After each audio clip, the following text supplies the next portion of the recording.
जब से यूजीसी ने अपने नियमों में थोड़ा बदलाव किया है, सड़कों पर लगातार विरोध हो रहा है। लेकिन विरोध इतना बढ़ जाएगा ये नहीं सोचा था कि देश के प्रधानमंत्री को और इस देश के शिक्षा मंत्री को जाति के आधार पर जाति सूचक शब्द सुनने के लिए मिलेगा।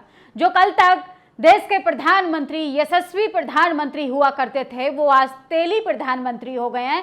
तेली समाज से आने वाले देश के प्रधानमंत्री नरेंद्र मोदी को गालियां दी जा रही हैं। और वहीं बात करें, सोचिए शिक्षा मंत्री को भी, जो कि ओबीसी वर्ग से आते हैं, उनको किस तरीके से सार्वजनिक तौर पर उलूल जुलूल बयान देकर अपमानित किया जा रहा है, जबकि उन्होंने साफ तौर पर यह जाहिर कर दिया है कि किसी भी निर्दोष को नहीं फंसाया जाएगा और इस कानून का अगर ये इम्प्लीमेंट होता है तो किसी भी दोषी को ना तो छोड़ा जाएगा और निर्दोष को फंसाया भी नहीं जाएगा, इसकी जांच पड़ताल होगी। लेकिन क्या करें, कुछ जातिवादी लोगों के अंदर इतना जहर भरा पड़ा है, बिना इस बिल को पढ़कर सड़कों पर आकर आंदोलन कर रहे हैं। सोचिए, ग्वालियर में तो हद कर दी, किस तरीके से मजिस्ट्रेट के ऑफिस पर ताबड़तोड़ हमला बोल दिया और वहां की दीवारों को भी तोड़ने का काम किया जा रहा है। और किस तरीके से यूजीसी को लेकर शिक्षा मंत्री ने, धर्मेंद्र प्रधान ने पहले ही कहा है कि मैं भरोसा दिलाता हूं किसी के साथ भेदभाव नहीं होगा, लेकिन एक यूट्यूबर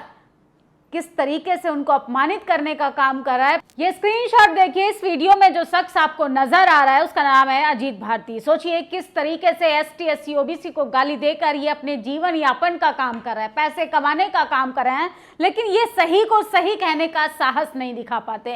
ये धर्मेंद्र प्रधान को, जो कि ओबीसी समाज से आते हैं, उनको कह रहे हैं कि किस तरीके से भेदभाव की गारंटी नहीं चाहिए हमें विश्वास दिलाओ कि ऐसा नहीं होगा। भरोसा देता हूं किसी के साथ भेदभाव नहीं होगा। यूजीसी विवाद पर शिक्षा मंत्री धर्मेंद्र प्रधान का पहला बयान आया है। विश्वविद्यालयों में यूजीसी ने 13 जनवरी को promotion of equality in higher education institution regulation 2026 लागू किया, सिर्फ इक्वालिटी के लिए। इसमें महिलाएं भी शामिल हैं, इसमें तमाम वो लोग शामिल हैं जिनके साथ चाहे रंग के आधार पर, जेंडर के आधार पर, उनकी जाति को लेकर, किसी भी क्षेत्र को लेकर किसी भी तरीके का डिस्क्रिमिनेशन होता है, वो तमाम लोग शामिल किए गए हैं। लेकिन कुछ लोगों का कहना है कि इस देश में सवर्ण समाज यानी सामान्य वर्ग के लोगों को टारगेट किया जा रहा है।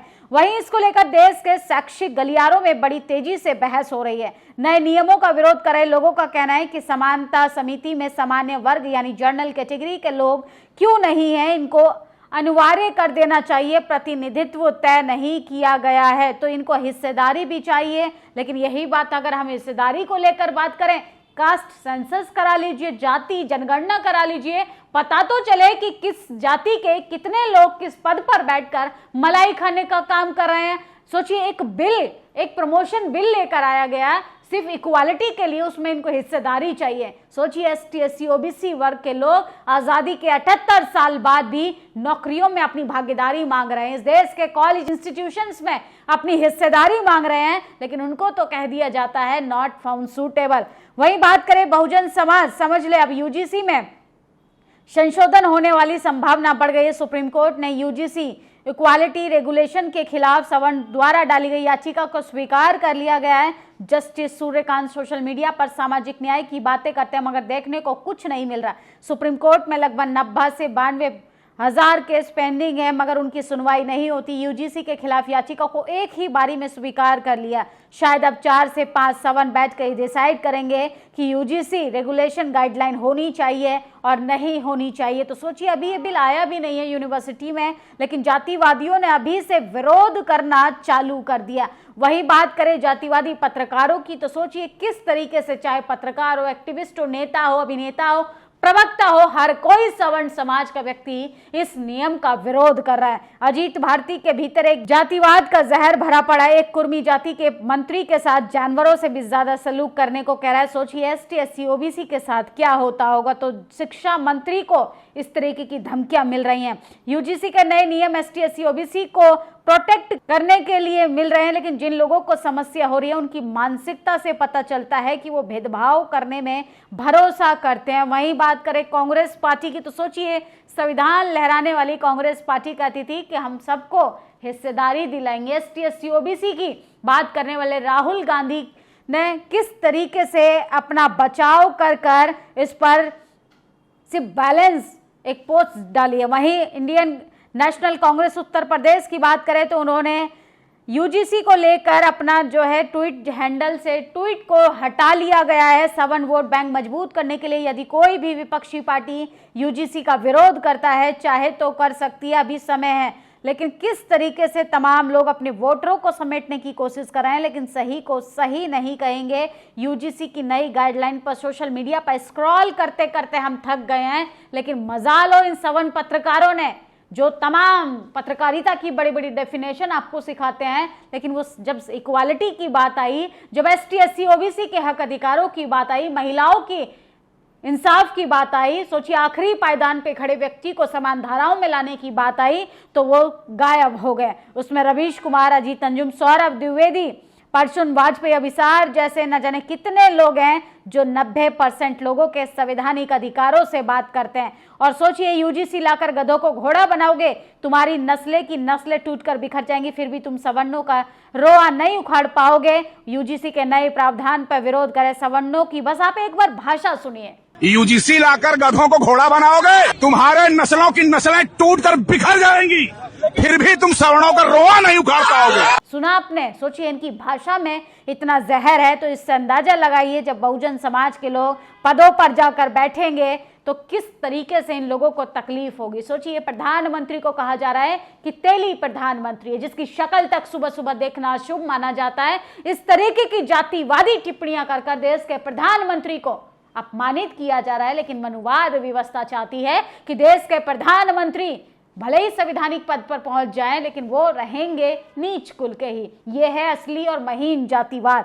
2 कौड़ी का यूट्यूबर अजीत भारती केंद्र मंत्री धर्मेंद्र प्रधान को गाली दे रहा है, वीडियो बनाकर सरेआम अपमानित कर रहा है। अजीत भारती अपने कास्ट हार्मोनी के दम पर केंद्र सरकार के सबसे बड़े मंत्री के बारे में कह रहे हैं निकम्मा है वो, काले जूते से ठाकुर वाला कील लगाकर 10-20 जूते उसके पिछवाड़े में मारना चाहिए। धर्मेंद्र प्रधान ओबीसी समाज से, सोचिए देखिए। और जब उन्हें 2 कौड़ी का यूट्यूबर अपमानित कर सकता है तो कैंपस में एसटी एससी ओबीसी के साथ क्या होता होगा। जो लोग कह रहे हैं, खासकर सवर्ण समाज की महिला है कि कोई दलित आके अगर हमें प्रपोज कर देगा, कोई दलित आके हमें शादी के लिए अप्रोच करेगा और हम मना कर देते हैं तो वो तो हम पे झूठा केस फंसा देगा। तो मैडम उस बिल के अंदर महिलाएं भी हैं, महिलाओं के लिए भी उतना ही राइट्स है जितना कि एसटी एससी ओबीसी को।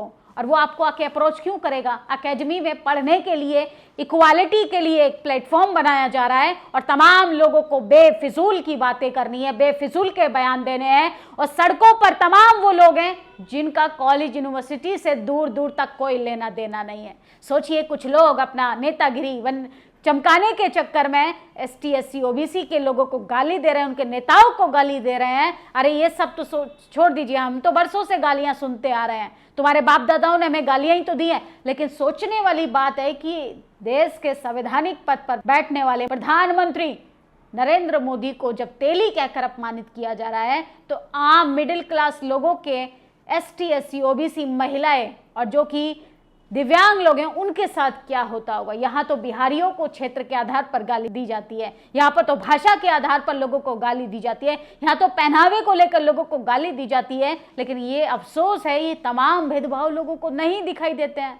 सोचिए किस तरीके से लॉजिक दे रहे हैं कि हमें सवर्ण समाज के लोगों को तो ये अपराधी बनाने का नया नियम है। अरे अपराध को खत्म करने के लिए प्रयास कीजिए। कहीं ऐसा ना हो कि तमाम देशों में जिस तरीके से ब्लैक को पीटने, ब्लैक के साथ अपराध करने पर जो व्हाइट लोगों को जो अफसोस होता है, वही आपकी आने वाली पीढ़ियों को हो, अपनी आने वाली नस्लों को इस पर अफसोस हो। इसलिए जातिवाद को खत्म करने का प्रयास कीजिए और पहले इस बिल का विरोध करने से पहले ध्यानपूर्वक, धैर्यपूर्वक इस बिल को पहले पढ़िए, समीक्षा कीजिए, उसके बाद सड़कों पर आकर आप आंदोलन कीजिए। सोचिए कल तक जब सबका साथ सबका विकास कर रहे थे, उन्हीं सबके विकास की, उन्हीं सभी को समान धाराओं में लाने की बात जब हुई तो सब के सब बट गए।